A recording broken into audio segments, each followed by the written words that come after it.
Okay mga idol, may nagamon sa ating palaro ngayong araw na to sa Buklod Zona 3 mga idol. Mananalo ng 150 pesos kapag nasagot mo yung tanong ni idol. Yeah. So, handa na ba ang lahat mga idol? Opo! Ito ang tanong. Ano ang paboritong laruan ni Jose Rizal nung bata pa ito? Ano yun? Anong paboritong laruan ni Jose Rizal nung bata pa? Natong! Mali! Next! Natungan! Natong! For 150, anong paboritong laruan ni Jose Rizal nung bata pa? Kawatan. Ay, kawatan! Ano daw? Ano answer mo?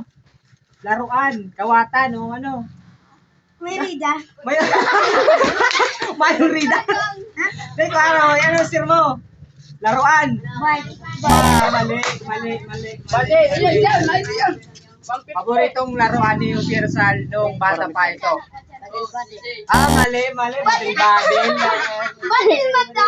Oh, may nagtagtag! O, ano? Ha?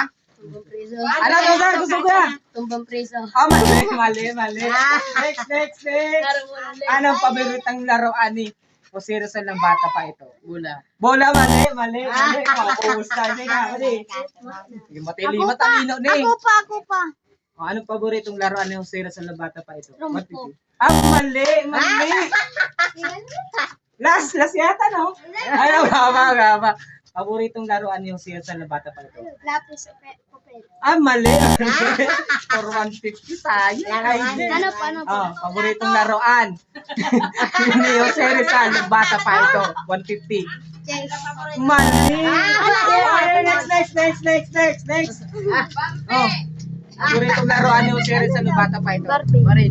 Ay, mali. Anong paboritong laruan ni Jose Rizal ng bata pa ito? Plastiko. Ay, mali. Plastiko. Pagkakataon, no? Sige. Ako. 150. Ano? Plastiko. Ay, mali.